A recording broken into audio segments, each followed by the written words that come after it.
Thank you very much, gentlemen. We are about ready to jump into game number 1 here. I'm Clayton Captain Flowers Reigns. That is Isaac Azale Cummings Bentley, and we will be your chauffeurs for the first couple of games here today. For the chauffeurs? Yeah. So is this the LCS bus? I assume it's a bus, This right? is not a bus. This is a limousine, sir. We are high quality, Is like the high limousine going to be class, big enough for all the people? bougie life here. It's a big old limousine. Like one of those like Hummer? We got almost? room. No, we're environmentally conscious. Okay. It's not a Hummer. It's a Prius limo? It's a Prius limousine, but a cool kind. Yeah. I got this With all like some cooked up. spoilers and stuff? Oh, on yeah, it? big spoilers, flames painted on the side. People are going to see this thing driving down the street and go, damn, that's One of the those LCS horns that's like... limousine." Dun, dun, dun, dun. Oh, yeah. Okay. Dun, dun. All right, now we're in the Champion Select. Let's see We're how on the same CLG and Team Liquid are going to duke it out here. Counter Logic Gaming going to go ahead. They'll get rid of the Flex Pick Irelia. They'll take out the Sona to get rid of any sort of Sonateric shenanigans, as Team Liquid has not been convinced by the analyst desk's cat influence and will continue to ban Yuumi away. Clearly biased against cats. Not going to allow that to come through.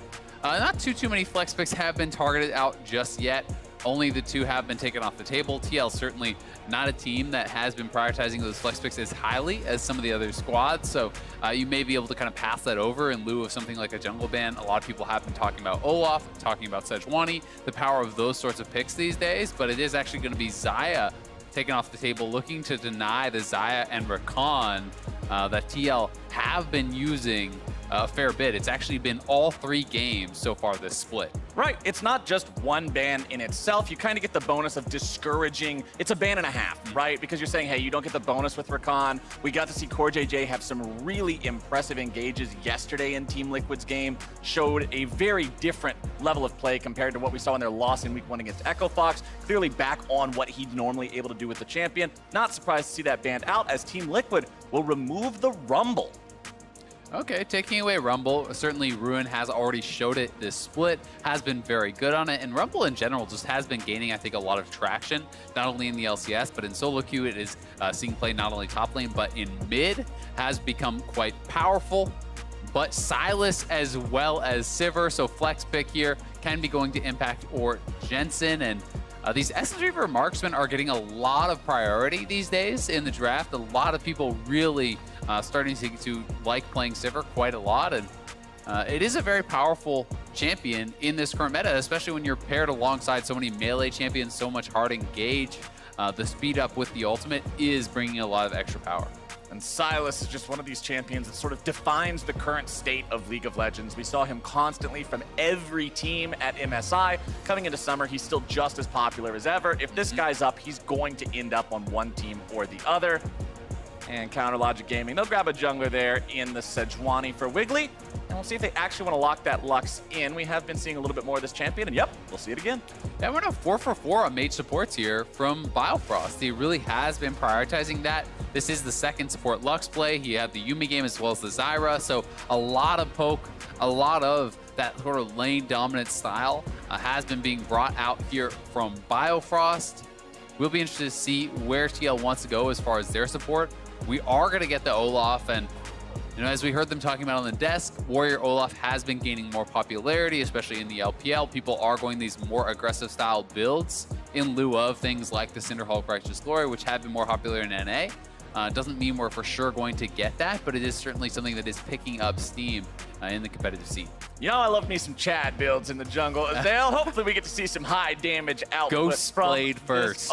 Ghost Blade first, That's pretty Olaf, dead. Before even the Warrior. Yeah, That's how you know you're going for. That way you can run at them faster. And I mean, it really does feel good to be Olaf against a Lux and a Sejuani. No matter what you're building, both these champions depend very heavily on the CC they offer. Yep. And when you don't have to care about it, you can have a pretty good time on Summoner's Rift. Team Liquid, they're saying, hey, we got our AD carry. We're going to target that pool of yours now. Get rid of the Lucian. Get rid of one of those powerful laning picks, as CLG will keep the LeBlanc out of the hands of Jensen, just in case that Silas is going top. Yeah, another thing we have seen the Lux pairing up with is also the Caitlyn. Caitlyn certainly very strong in lane.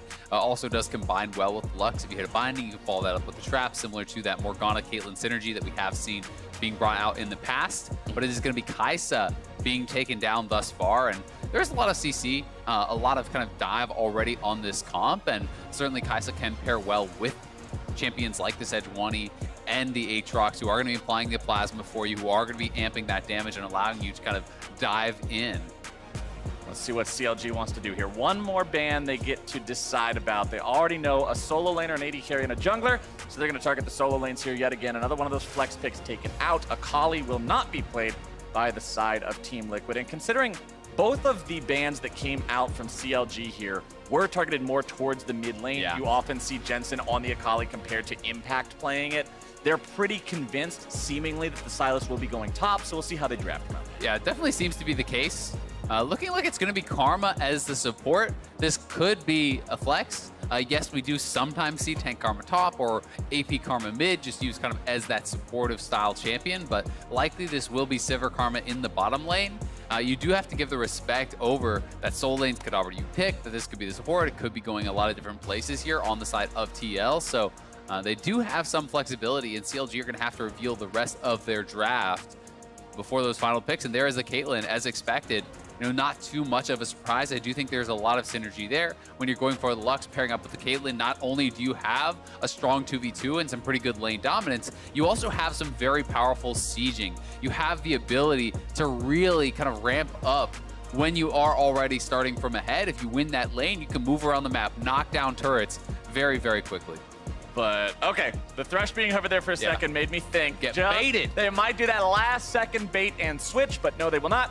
It will be Victor in the mid lane there for Power of Evil, but man, you're going to need to stay at max range, stay as safe as you can if you're these carries on the side of CLG, because that's not just an Olaf, Mr. Rizal. That is Olaf with double speed boost buddies. That is frightening. Yeah, he's going to be going really, really fast, and if the cannon does come through, and it looks like the Kennen is going to get locked, so very likely this will be Kennen top, Sylas mid.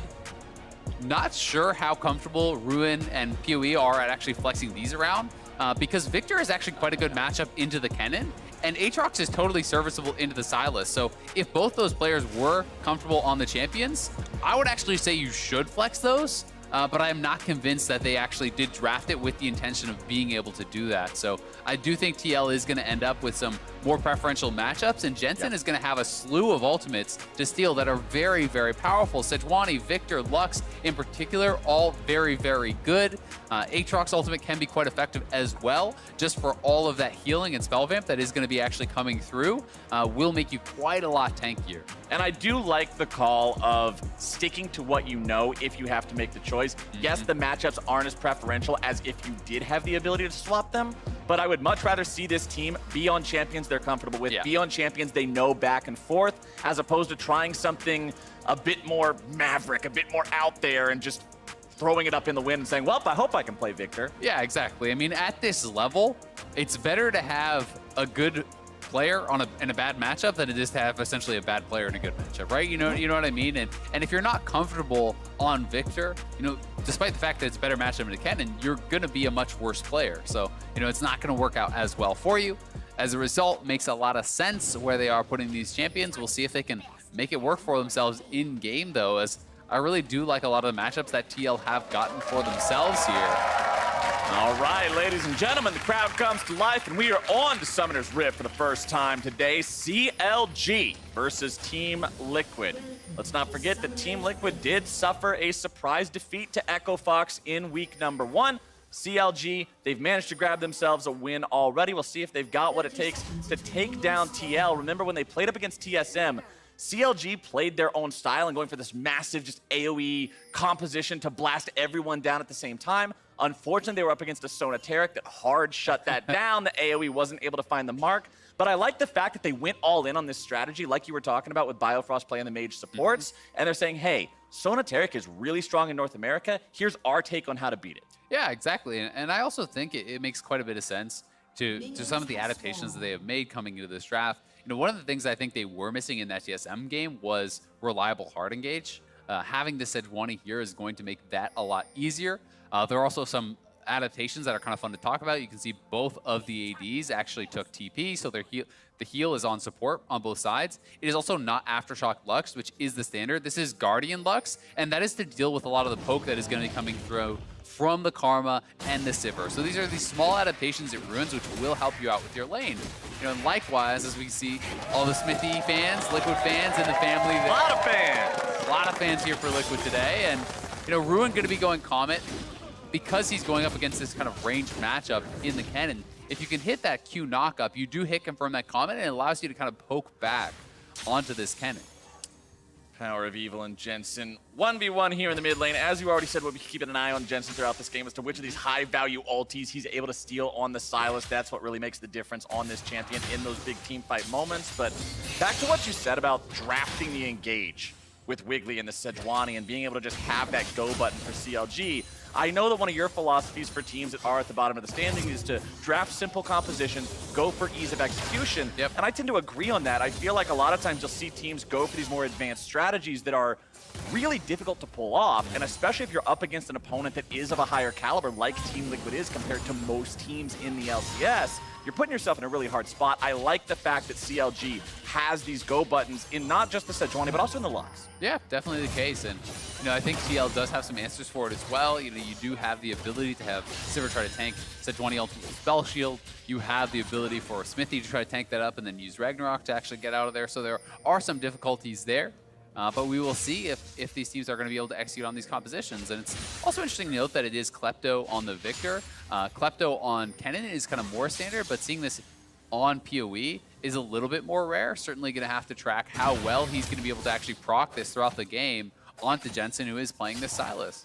Jensen not just playing the Sylas, playing the Conqueror Sylas, going very heavy onto the damage to be able to beat up on the front line of Wiggly and Ruin in particular. A lot of times you will see Sylas go for something like an Aftershock to make sure that he's able to survive when he lands those chains, goes into the CC. We've also seen other options. All sorts of keystones have been experimented with on this champion, but Jensen really focusing on the damage here this time around. Yeah, and the Conqueror also kind of tells me that he may be playing more heavily in a side lane. You know, having that Conqueror in an extended lane, if you're matching up against, say, the Aatrox later on, that can be pretty effective. You know, if you're going to be going into a full-on AP Kennen build, you can bully out melee matchups like this early, but there does come a point where you don't have enough damage, essentially, to really continually pressure the Aatrox, and you can start losing in that side lane. So having something like a Conqueror Sylas who can then move to the side lane and start to match is going to be very helpful for that. That was almost a really scary moment there for Power of Evil. He rounded the corner 2 more steps forward, and he would have been face-to-face with Xmithie's Olaf. Fortunately for him, he places the ward down at the right time, does not get caught out, gets back to lane safely. Unfortunately for him, mana bar is still almost empty, which means he won't have much pressure or presence here in this lane as Xmithie drops down a ward in the enemy jungle. Keep an eye on that path, that entrance towards the river, as well as when that chicken camps respawn. Yeah, and both these junglers have been just kind of power farming essentially at this point in the game. And ooh, nice little trade there. Good sidesteps though from PoE, avoids most of the damage, but Jensen will get the better reset. He is going to be able to just walk it back to lane here and have a little bit more tempo as a result. So far on the bottom side, it has been TL pushing in. You can see Doublelift already used his teleport, went back on an early pickaxe buy, and he is now going to try to hard shove that lane in that bottom 2v2 and make it so that 6A has a tough time actually getting a good recall off. But now that Wiggly is down here on the bottom side, Ruin going very aggressive now he's in here trouble. on the impact, but Xmithie recognizes the flash is gone. Ruin instantly chalks this up as a loss. There's no way to get away from the Olaf when you don't have the flash. He walks back forward to try to get something, but there's nothing except death waiting. And Team Liquid will find first blood. Yeah, very nice there from TL. Impact fast enough with the flash to be able to respond to that Q flash that Ruin was coming through from. That almost was a solo kill there, but Impact was fast enough to respond, and then once Olaf is behind you, the only thing you can hope to do there as the Aatrox is say, well, I hope Impact gets greedy for the kill and I can maybe go for a 1-for-1. And as CLG goes for this early Ocean Drake, I like the fact that they're responding to the presence of the Team Liquid jungler on the top half of the map, this bottom half of the map play. Biofrost getting some CC down into CoreJJ, who immediately flashes away to avoid the trap follow-up like you were talking about in Champion Select, and that's the danger of that synergy. Yep, that's exactly why he did. You know, it wasn't perfectly on time, that trap coming through, but here this is one more time. Ruin actually playing very well in this lane against Impact here, you know, winning out in the early stages, hits the Q, has third Q available, so he wants to go for the Q flash, looks for it, just barely misses. I think if that hits plus the auto, Impact is just dead. So Impact equal to the task on that response, and then Ruin only could try to go for a 1v1, which would mean Impact would have had to mess up, and he doesn't. You can see the wave that Aatrox was holding the sword. He had the Deathbringer stance ready to go, but now in Power of Evil, in some trouble here in the mid lane. Jensen forced back now, but he will get the flash out of that enemy mid laner. Jensen comes out on top, still with a flash of his own. Victor ultimate was stolen there, as looks like Smithy still controls the top side of the river here for TL. I love seeing how aggressive Jensen wants to be on this champion. Yeah, that pressure, very, very nice coming out from him, getting that summoner down, and now there's a potential for a dive. Without any flash here, Smithy could come over. They're going to look for it. Jensen has already used the Chaos Storm from earlier, but it is not required. Will he fall? No, sir. Jensen survives, and now it's a 2-0 game for TL. Yeah, really nice pressure here. Smithy working his way around the map. He is building to Warrior, as you can see, challenging Smite as well. So this is really going to give him some early power in the dueling. This is not chilling Smite tank. This is full-on damage, and as you said, with the support on this squad that is around it, that was really nice for Biofrost. Well done, outplaying the timing of the spell shield from Doublelift. Stixxay now finding a little bit more damage in the back end. Doublelift disengaging with Sivir ult. Yeah, so to go through the little mind game there, you could see Biofrost throws down the Lucent Singularity, that E, but he does not actually proc it. So Doublelift pops his spell shield, expecting that to get detonated. Biofrost just sits on it, waits for the timing of that spell shield to expire, and then nails the binding. So that was a really nice little mind game there that Biofrost did win. As a result, they get the ultimate off of Doublelift, and they do send him back to base, which is going to mean some lost CS here for Team Liquid as that teleport is down. So that is definitely something you're going to see anytime Lux is going up against Sivir at the high level. Yeah, and it's nice for CLG to be able to make up some of that CS deficit they were incurring up until this point. Wiggly moving forward with Biofrost now. They know that since Doublelift is back, CLG has control over this bottom area of the map to push up towards the enemy blue buff. But that's a level 7 Olaf with ulti ready to go. Jensen, having stolen the Sejuani ult now, is a big red light for CLG to proceed any further. This is not a fight they take. Whoop. That is unfortunate. The red buff actually killed the blue. Wasn't able to pass that one off to Jensen. It happens sometimes. Unfortunate if you're the mid laner as a jungler. Yeah, all right with that. Oh no, I got 100 extra gold and some EXP. Rats. We'll get him next time, buddy. Yeah, but nice little bit of pressure there from CLG, you know, attempting that. And also, I think they backed off at the appropriate time. With Doublelift getting back, there was no way anything positive was going to come from a scrap there. TL is certainly at the stronger point. Their AD had just bought. He was closer to the fight. You know, Warrior's already completed for Smithy. There were so many reasons that that wouldn't have looked good for them. But Jensen and Smithy now seeing Wiggly. They can look for the Sejuani ult if they want. The axe found the mark, but they won't go any further. Wiggly's still able to get himself away using the Arctic Assault to Arctic Retreat. That does give control over the top side of the river to Team Liquid and Xmithy, who can farm that crab up pretty easily for himself. You can see Ruin walking down here. Ruin has no combat stats, really. He has Mercury Treads, which, very unfortunately, he's up against an opponent who went Bilgewater Cutlass first item, so the Mercury Treads aren't even getting much value. And now Xmithy's having to pop the Olaf ulti to get himself away. A little bit more damage will take him down, and Wiggly executes him with the ultimate. Yeah, Smithy just kind of ran in there. I mean, Jensen was not around yet. They knew that those guys were going to be over on the blue buff, so Smithy way too bold on that play, perhaps used to having those additional tanky stats, you know, as a sort of Cinderhulk style build, but even then, I don't think it would have been a good move. So Smithy going to give over a very easy kill to CLG and relieve some of that pressure that he'd been building up.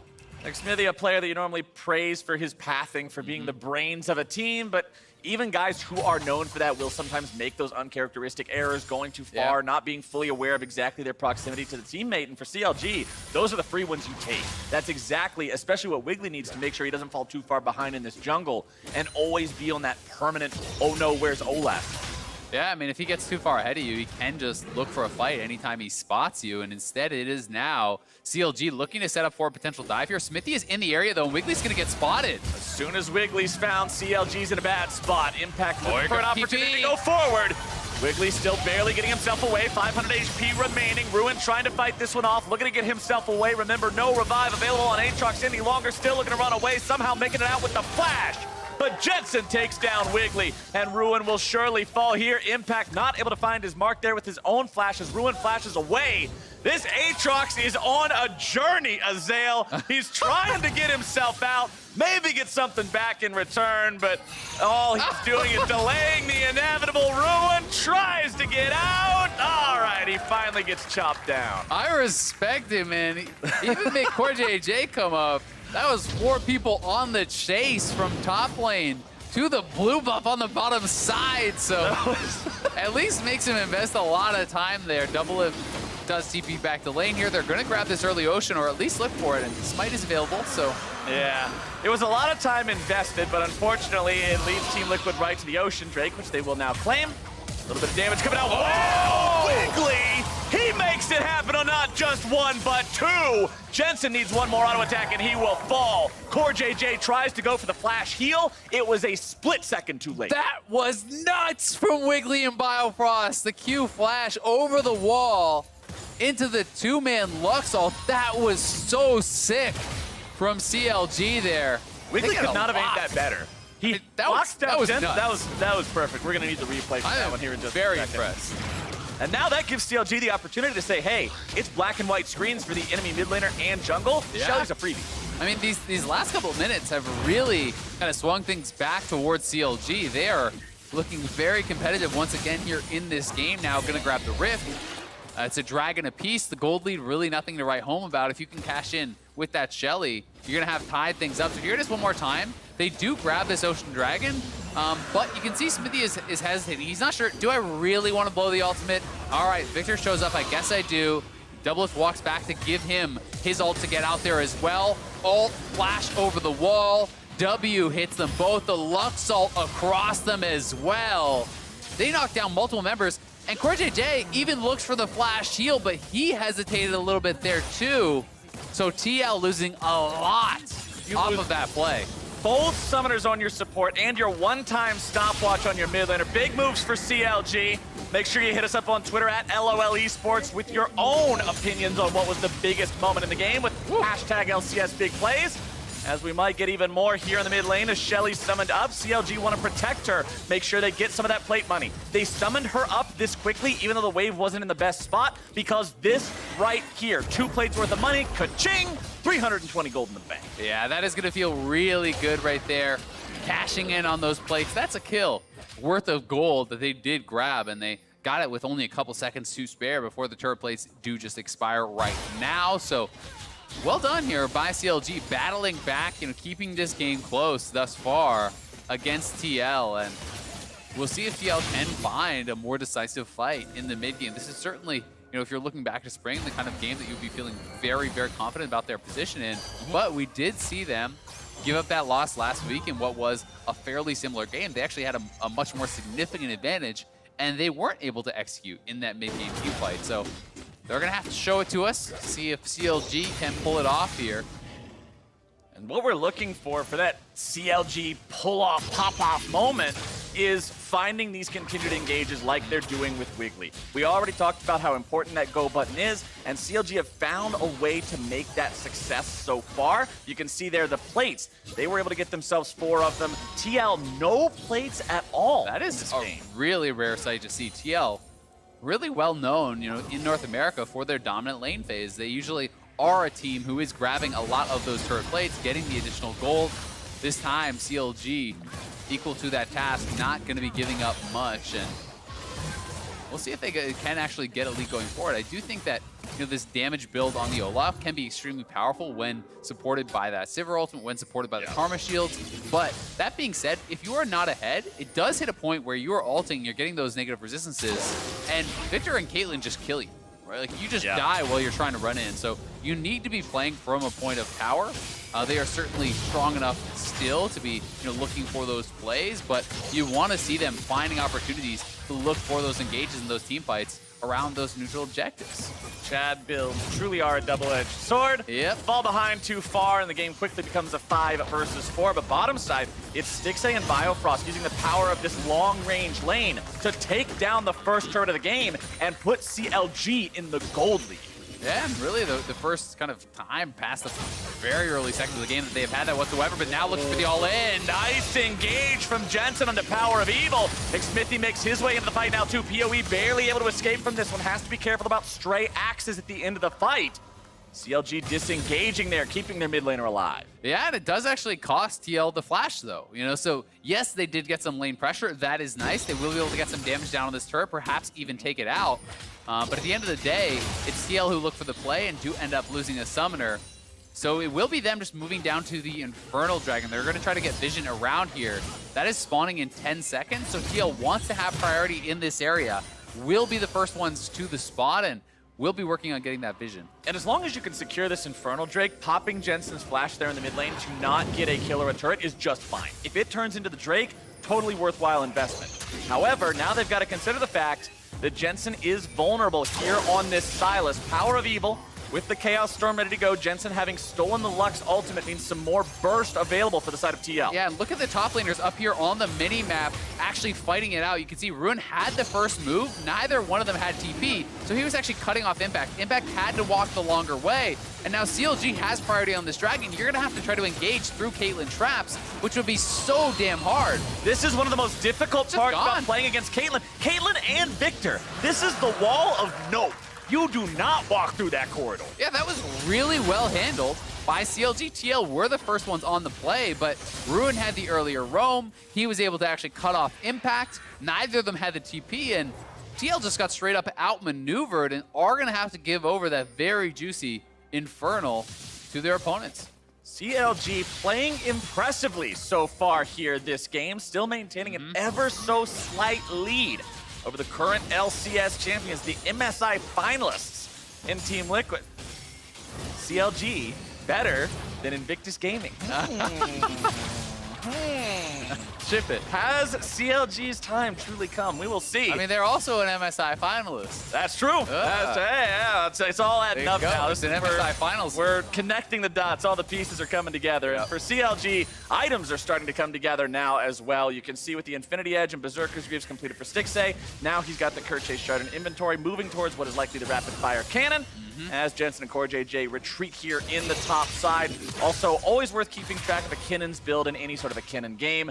The Hextech Gunblade completed, sort of like that hybrid item, gives you some laning power while also providing AP burst, and you'll see him continue to transition into more team fighting power. Yeah, generally the rule of thumb is you go Proto Belt in a lane that is not poke-based and is all-in based. You go Gunblade if you are going to be getting poked and harassed and trading, because this sustain it gives you is going to allow you to have a lot better time in lane because of how well Rune was playing, and also the fact that this is Comet Aatrox. He can harass and trade back and forth, so if you do go for something like a Proto Belt, you can just get whittled down and taken out. As a result, his team fighting will be weaker with this build, but it does allow him to survive in lane, and he can still transition into a more standard full AP build. CLG looking to use the power of this Caitlyn. This is standard Caitlyn play back when she was the #1 AD carry in the game. It's happened multiple times throughout multiple metas.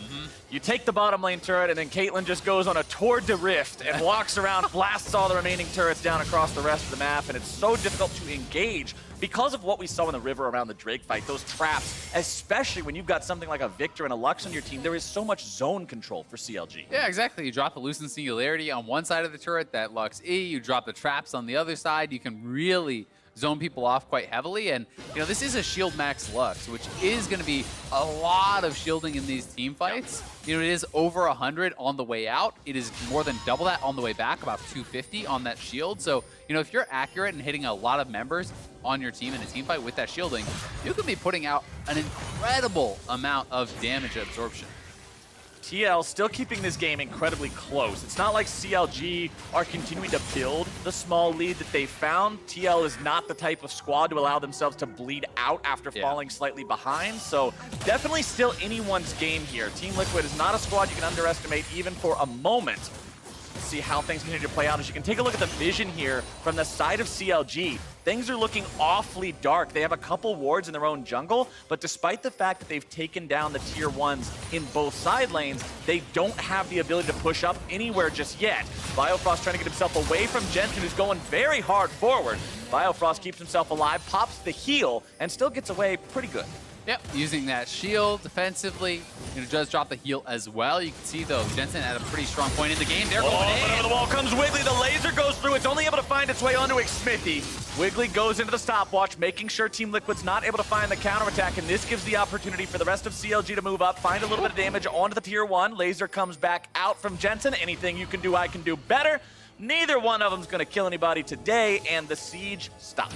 Yep, the siege does stop for now, but again, Xmithy just getting engaged on and chunked out. They're happy to jump on him. Yeah, sure, he can Ragnarok the Sejuani ultimate, but he's actually just pushed back to base almost immediately from that damage. Chaos Storm doing a great job zoning Team Liquid away. They're not able to defend their tier 1 turret, and this is just another one of those zone control tools. You're not going to walk up and defend a turret if you're taking 15% of your health per tick from a Chaos Storm. Yeah. Team Liquid's not able to defend, and that is CLG with a 3-0 turret lead. Yeah, CLG is honestly doing a really good job with the sieging here. You know, kind of cashing in on some of that power that they have with this Caitlyn, with a lot of the other zone control on this team. And TL is still scaling up on their own. You can see Essence Reaver completed for Doublelift alongside that Rapid Fire Cannon. He is going to be working next, almost guaranteed, towards the Infinity Edge, and that is generally where people talk about Sivir really starting to ramp up in power, because you can start to get those ricochet crits. You can start shredding down the back line without even having to hit them. So that is certainly something that can be very, very powerful. But until then, you know, CLG certainly has the run of the map, and we'll see if they can continue to create more pressure, as it looks like they're just going to take another dragon. The Gargoyle Stone Plate done on Wiggly. That means the front line of CLG is incredibly intimidating. He's got that along with the Merc Tread, so it's hard to even lock him down with the Kinnan jumping in there. Wiggly has been performing very well so far this game for the side of CLG, and now that they've got another Drake in their pocket, they're doing pretty well. Jensen moving forward, trying to go after Power of Evil. He's got backup coming towards him in case CLG try to bring some help of their own. Jensen's still feeling very comfortable in this 1v1. Yeah, I did like the use of the ultimate there, though, from PoE. Just clear out the wave. That really denies much of any siege potential there. PoE, though, is stepping up, trying to look to clear this out one more time. And, you know, playing fairly boldly, he knows that his teammates are running up on the map. 3 members from his squad were moving up, and that is why TL is going to back off. They did have that ward over by the blue buff, which did allow them, you know, kind of pre-warning that this move was being made. And well played by both sides. Yeah, Power of Evil is able to ward away 4 members of Team Liquid before they can get the last couple of hits onto that tier 1 turret. Keeps that alive, prevents the gold from going into the Team Liquid pockets. You can see Power of Evil working towards that Lich Bane for more instant burst, but also limited a little bit by range. Wiggly going forward after Xmithy, and once again, it's jungler ulti for jungler ulti. Ooh, that binding was so close to finding its way onto Jensen, but the follow-up is still enough that Jensen's forced to flash away. Nice gravity field placed down by Power of Evil, making sure Team Liquid's not able to respond, and CLG are just continuing to look for these opportunities. Yeah, and I really think that Wiggly is playing this very intelligently. He is just constantly engaging onto Smithy, and yes, again, he can use the Ragnarok to get out of there, but he then has no use in the team fight. He's being put on the defensive constantly. They even get the flash out of Jensen, and now they are starting up the Baron here. This will be spotted out, so likely they will have to back off, but CLG is playing very confident and kind of showing us, I think, some of the weaknesses of this Olaf build. The fact that they are able to pressure him so heavily, he hasn't really been able to find any opportunities to look for any sorts of engage, because Ragnarok is constantly being used defensively. Now, the one nice part is, since you are going for the Chad build Olaf, you have Warrior plus Black Cleaver. That's 30% CDR on its own, so you've got the ability to have the Ragnarok up much more frequently than you might with a Cinderhulk counterpart build. But when it's blown all the time for essentially just the Sejuani ult, yeah, you're a big melee minion in these team fights. What are you going to do as non-Ragnarok Olaf? Throw an axe? All right, guys, I did my job. I'll see you at the next one. I mean, you're never going to be able to even get in, right? You're just going to get queued by Sejuani and then die. So it is very dangerous, and Jensen going to have to retreat here. Power of Evil deletes him! Yeah. The Lich Bane power spike online. Check the box and send Jensen home. This is potentially them just going right back to Baron. Again, CLG is playing great here. TL is in the area, but now you're down your mid laner. Baron is being started. We'll see if TL can actually contest this. This is a 4v5. It's a 4v5, but Team Liquid does have a Sivir that is on 2.5 items. And now that Sivir's going to be engaged on. Doublelift having to pop the flash, getting himself away. Xmithie will not be saved by the Ragnarok today. And Ruin is rampaging onto the AD carry. Doublelift tries to get himself out, but he will be slammed into the dirt by Power of Evil. And Counter Logic Gaming are popping off. CLG are looking great here against Team Liquid. This should be their Baron for free. We see the TP coming back in here from Jensen. He's going to try to work some magic. CoreJJ is around as well. Impact still has Flash Ultimate, so they can still make something happen here. Cannon's going to look. CLG has to pay respect to what this Kennen is able to do. Jensen getting himself zoned away, rooted up, bursted down, nearly going to be killed, and now he is gone! Stixay grabs it, and he's going to get another one. A double to the AD carry as CoreJJ goes back to the spawn platform. And ladies and gentlemen, CLG will find that Baron. They are dominating here against TL. Jensen just goes down again. TV's back in. Here is the previous fight after Jensen had been picked off. Q flash from Wiggly. Doublelift pops the ult, is going to run up. But Xmithie is just dying instantly in these fights, and then Ruin. Q flash onto Doublelift. He knows that he has no flash. He's able to get that knockdown. Ultimate reset, comes back up with the revive, and they head straight to Baron, where they're able to turn for not only more kills, but the eventual Baron take, and they are in full control. Look how ahead even just Stixay is now at this point of the game. He has a three items plus that Vamp Scepter, 3 items completed on PoE. These guys have everything they need to close out this game cleanly. Banshee's Veil Power of Evil means that Team Liquid now no longer even has the ability to try to steal a Sejuani ultimate and catch him out. Power of Evil is doing so well this game. The 1v1 against Jensen, finding the damage in the team fights. Remember, this is a guy who, when we saw him on Optic, was often the one guy keeping things afloat for the team back when they weren't able to find success otherwise. He comes over onto CLG. Things don't go super well for a while, but this game, all the pieces are falling into place. Yeah, and how about a second Infernal for even more late game insurance? Why not? You know, you're 28 minutes into the game. Double Infernal is worth thousands of gold at this point, so their lead is even bigger than it does appear. They have Double Ocean to continually siege to keep up that regen constantly, and their siege comp is so strong, so they're just very easily knocking down these turrets, not only with the Caitlyn, but Lich Bane Victor crushes turrets. And you're talking about an AP Kennen in Impact that still has no hourglass. Yep. His stopwatch was already spent. If he goes into the fight, he knows he's going home in a body bag. Even if they win that fight, he will die. And that's so difficult for Team Liquid to try to defend in a situation like this. Tier 3 turret under siege. Stixay continuing to fire shots into that one, and it's already gone. Those little cannon minions will do a good job continuing to put the DPS into this bottom lane inhib. As we'll see everyone continue to step up, just throw out those skill shots.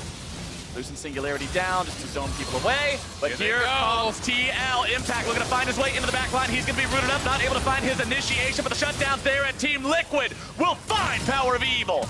CLG not able to get themselves in there in time. Ruin makes his way into the fight finally. Impact's into the back. It's CLG. Eviscerated, annihilated, and Team Liquid has found their fight.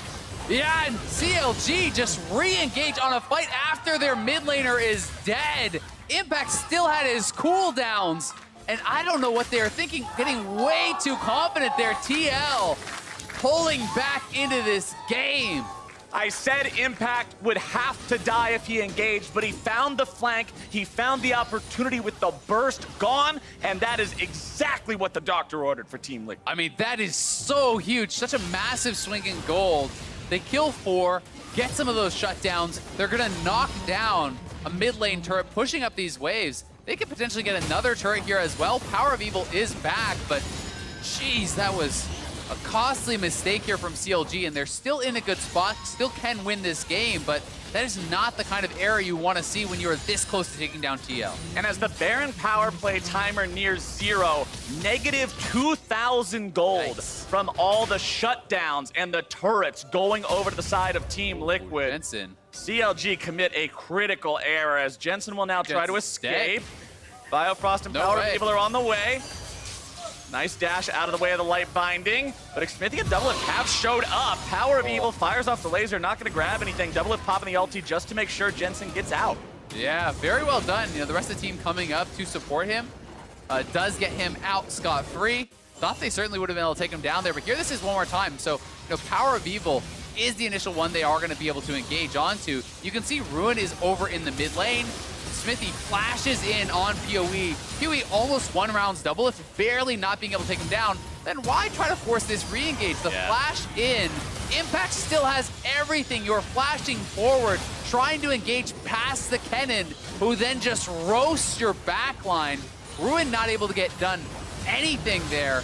Does end up going down as well, and TL got so much off of that. Doublelift not only completes the IE, he gets a QSS on top of that. So many items come through. Zonya is now done for Impact. Zonya is now done for Jensen. You just gifted TL a shot at still winning this game. If Team Liquid wins this game, that's the moment you go back in VOD review and look at over and over and over again, because that's where the game then would have been decided. Impact in trouble. Ruin looking for the opportunity to take Impact down here. Impact does have an hourglass now, so he can buy time if he can get back to the safety of the rest of the team. Yeah, and this next Infernal also going to be very critical. Giving over that triple Infernal advantage for CLG would be enormous if TL could grab that. That would do a lot to equalize any disadvantage they do have there. CLG, though, trying to continue establishing vision in this area.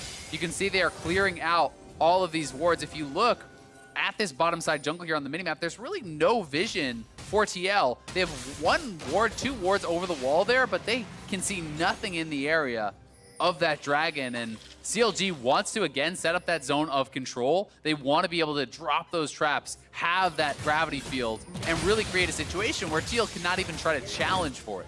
Now the advantage you have if you're CLG is you've got flashes on your whole top side of the map going into the next team fight. Team Liquid, though, has the flashes on both bottom laners. So Doublelift will be a hard mark to kill, but Impact, Jensen, and Smithy will have a harder time getting to those backline targets on CLG as well. And with the Baron up now, going for that Infernal becomes so much more risky, because with so much damage in these kits, these guys are strong, and they're just going to straight up start the Baron right on spawn. They're going to have to back out now, though. Impact does have TP, and he could look for a TP flank here, but I don't really see any good ward for him to look for, so it would have to be a full-on engage for CLG for him to be able to capitalize, and he will just head down to that bottom side. Infernal now live on the map, so objective trading certainly on the table for these two teams. And just look at the way the game has changed. Previously, it was CLG always going forward. Now, the initiation not going to find the mark just yet. Wiggly on the front line. Team Liquid looking to make this their fight. It's Smithy knocks into the Guardian Angel here immediately. Ruin's not able to find his blood just yet as Stixxay grabs himself a double kill. Team Liquid's on the run, and they bit off way more than they can chew, Azale. Doublelift tries to retreat away from the Chaos Storm as it slowly creeps forward towards Core JJ. He flashes away from the light binding, but CLG continues their march. Yeah, this is a 5v3. CLG could potentially try to deal game-ending damage. They are just pinging to the objective, so they're going to try to go both Baron and Infernal. I think Ruin will be sent to try to solo the Infernal, while the four-man squad will take the Baron.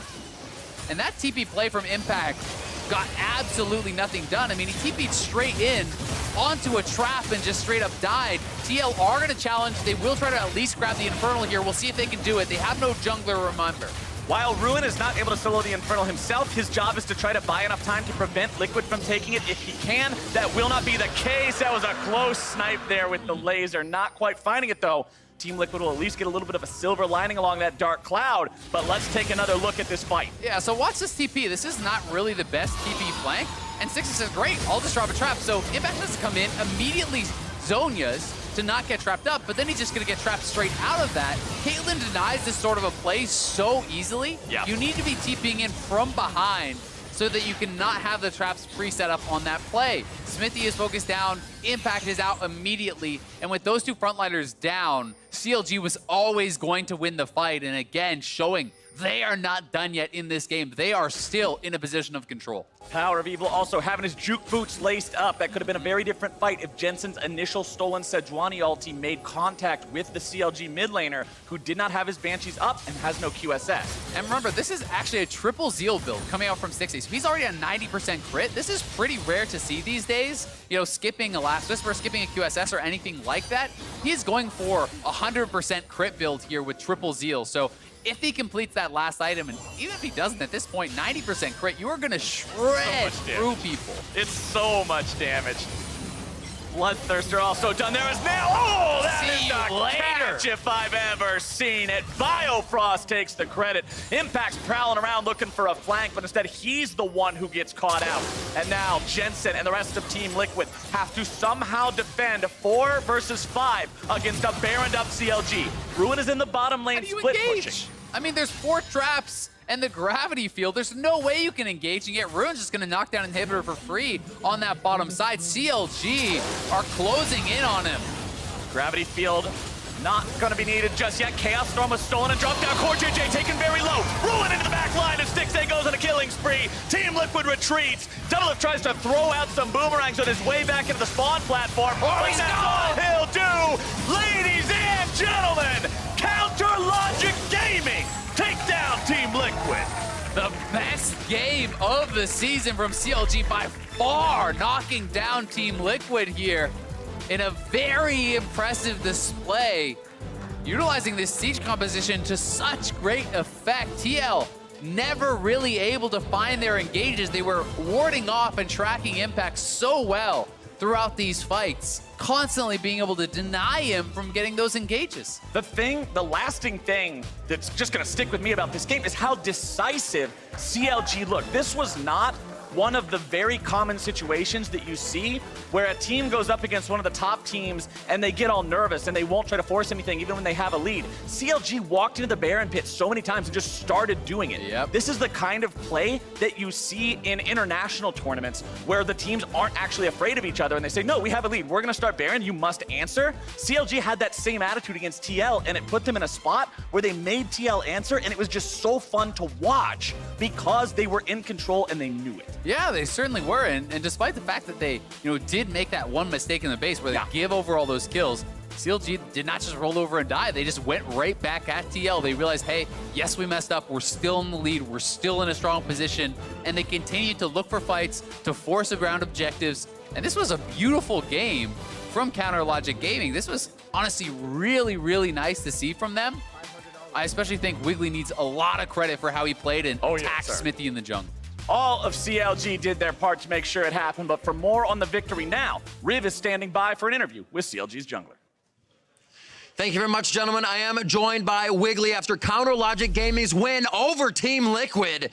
Wiggly, it looked like so much fun as you guys were on the Rift. What was the plan coming in today to take down Team Liquid? Well, we just kind of wanted to take away their power picks. Actually, we didn't plan on giving Sylas. We didn't want to give them Zyra Khan. So when they didn't get Zyra Khan, I'm pretty sure we had a good bot lane matchup. And yeah, I don't know. There wasn't specific planning for TL. We just kind of did our own thing. So yeah. That seems to be kind of what most teams are going for. It really is working out for them. 30 minutes in, kind of passed your mind back. A bit of a scare down at that bottom inhibitor. What were the calls going in? What made it so hard to get down Team Liquid that first time at the base? I think we were just trolling really hard. We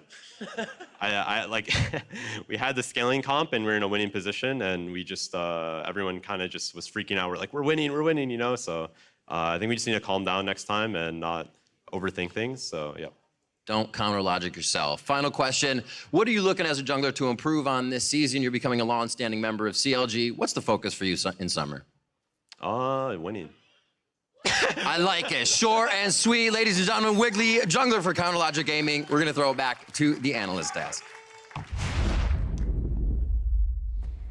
Thank you very much, Riv. Solid focus on winning. That is for CLG, and they picked up a win against our defending champions in Team Liquid. As Azael called it, probably the best game of the split so far for this CLG squad, and they did it with a composition that I think suits them quite well, but also showcases a few of these picks that we've been talking about might show up and rise to prevalence. Yeah, when we cut the segment, we were doing win conditions for this. When I think about what's a good draft for CLG after I criticized them earlier in the show, I actually love this draft and what they went for here. PoE is kind of their big late game threat, and you want him in a good matchup, but one that's always going to scale into team fighting. Victor's the perfect pick for him.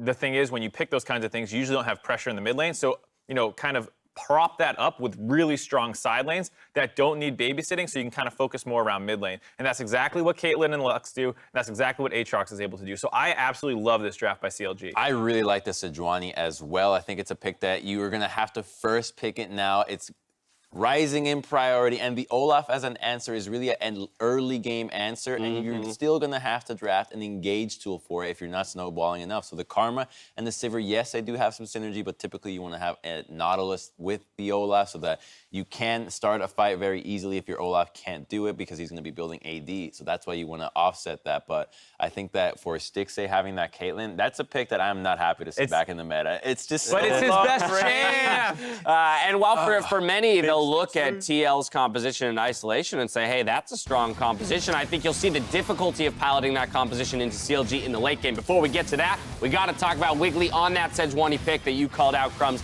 He stepped up today. We just wanted to see Wiggly have a great game, and he did just that, making a very assertive play. And the second that he got past the early phase against the Olaf, it was just a Wiggly show because Olaf can't really do a whole lot. He's not going to solo the Sejuani because Sejuani can always get away. And Sejuani always has threat on Olaf that you're going to get locked down, force the ultimate, and all of a sudden you have to wait another minute and a half for Olaf to get back in the fight. Whereas Sejuani, every single time, ready to fight. Doesn't matter with ult or not, you got that Warmog seal. And for the side of the way Team Liquid's comp wants to work, they eventually kind of want to have this 4-1 setup where the Sylas is going to be strong enough to kind of split. You can also 1-3-1 if the Kennen gets ahead. But the problem was when Sylas started splitting, they never actually found an opportunity. They went top multiple times on the Victor, trying to wrap around behind. But every time, PoE did a good job backing off and kind of absorbing that pressure as they just continued to scale after having a stronger early game. There's no engage, right? Yeah. You have Kennen. The only Kennen is your way to engage where they teleport flank. Karma, Sivir, Sylas. You run Olaf. fast. Not a single member is going to run into a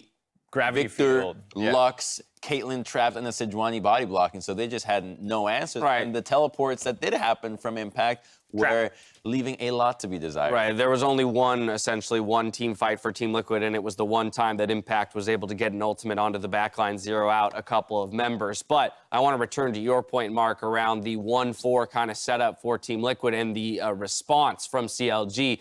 Power of Evil playing this Victor incredibly well, even so much so that he'll get this one, the solo kill against Jensen in the top lane, taking a look at it from PoE's view, before we dive into a Baron pickup for the whole squad. Yeah, I mean, that was the setup for this next play where they immediately after that say, okay, we have the man advantage, let's force around Baron. We're not really looking to finish the Baron, we're just trying to bait them close enough that we can re-engage onto them.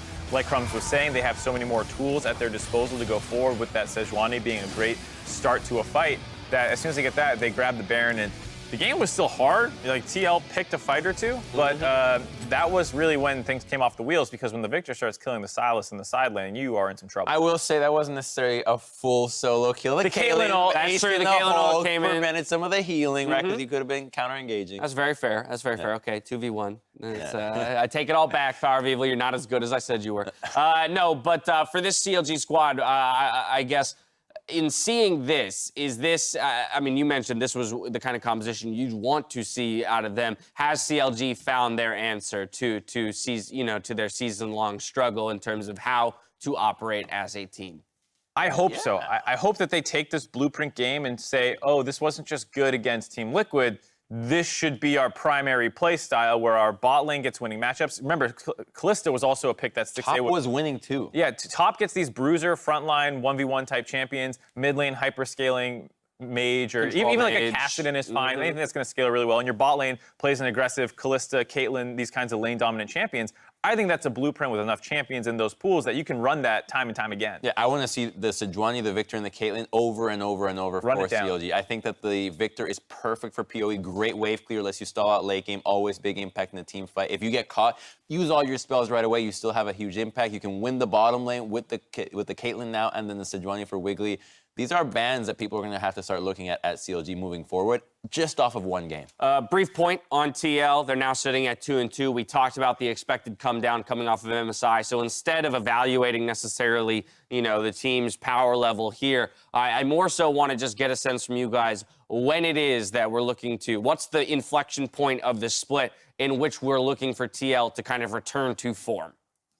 It's weird to talk about, Yeah, I think post-Rift Rivals makes a lot of sense. Yeah, post-Rift Rivals, but the other thing is, too, they were talking about, from the River interview, about wanting to get to a point where they can Smash now and take their foot off the gas so that they can rest and put their Academy squad in. But if you're 2-2 and then you're at 6-4. Like, you're not clinching first. Right, you're not resting anytime soon. So we'll see if the wins start coming for Team Liquid, our defending champions. Either way, 2-2 they sit at the moment. Do you like the color red?